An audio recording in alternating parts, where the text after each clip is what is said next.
खुदा बाप और बेटे और उल कुदस के नाम से आमीन। मेरे अज़ीज़ो, आइए हम खुदावंद अपने खुदा का शुक्र करें जिसने आज का ये खूबसूरत दिन हमारी ज़िंदगी में बढ़ा दिया। तो आइए अज़ीज़ो, हम आज के दिन का आगाज़ बाइबल मुक़द्दस में से पाकमा कलीसिया की चुनी हुई तलावतों से करते हैं। मैंने तेरा मुंह देख लिया है, अब मौत की परवाह नहीं। हमारे लिए आज की पहली तलावत तकवीन की किताब उसका 46वां बाब पहली से 7वीं और फिर 28वीं से 30वीं आयत तक। और इस्राएल ने उन सब के साथ जो उसके साथ थे सफ़र किया और बेर शाबा पर आकर अपने बाप इसहाक के खुदा के लिए कुर्बानियाँ गुजरानी। और खुदा ने रात को ख्वाब में इस्राएल से कलाम किया और कहा, ए याकूब। वो बोला, मैं हाजिर हूँ। उसने कहा, मैं खुदा तेरे बाप का खुदा हूँ। मिस्र में जाने से ना डर, क्योंकि मैं तुझे वहाँ बड़ी कौम बनाऊँगा। मैं तेरे साथ मिस्र को जाऊँगा और तुझे ज़रूर फिर ले आऊँगा, और यूसुफ अपना हाथ तेरी आँखों पर रखेगा।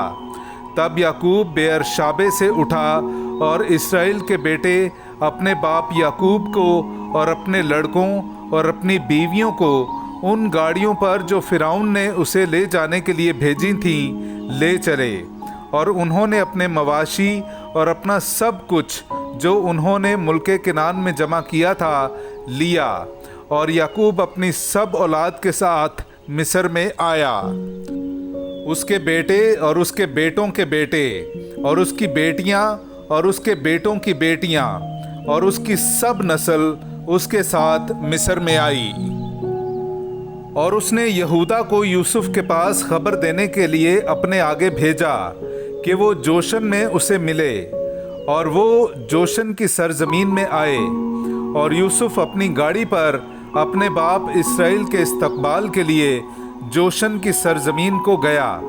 और जब उसने उसे देखा तो उसके गले लिपटे हुए देर तक रोया। तब इस्राएल ने यूसुफ से कहा, अब मौत की कोई परवाह नहीं, क्योंकि मैंने तेरा मुंह देखा कि तू अभी तक जिंदा है। पाकलाम का पढ़ा और सुना जाना हम सब के लिए बाइस बरकत हो। खुदा का शुक्र हो। सादिकों की निजात खुदावंद की तरफ से है।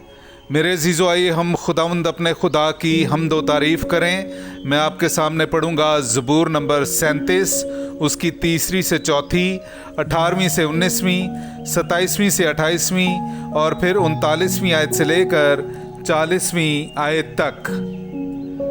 खुदावंद पर भरोसा रख और नेकी कर, ताकि तू मुल्क में आबाद और बाअमन रहे। खुदावंद में मसरूर हो और वो तेरे दिल की मुरादें पूरी करेगा। खुदावंद कामिल दिलों के आयाम को देखता रहता है और उनकी मिरास अबद तक बाकी रहेगी। वो आफत के वक्त शर्मिंदा ना होंगे और काल के दिनों में आसूदा रहेंगे। बदी से दूर रह और नेकी कर, ताकि तू अबद तक आबाद रहे, क्योंकि खुदावंद सदाकत को पसंद करता है और अपने मुकद्दसों को तरक नहीं करता।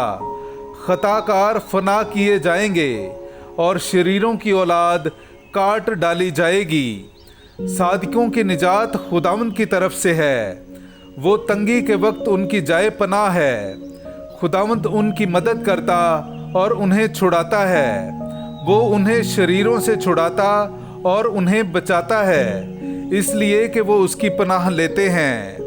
पाकलाम का पढ़ा और सुना जाना हम सब के लिए बाइस बरकत हो। खुदा का शुक्र हो। हालेलुया।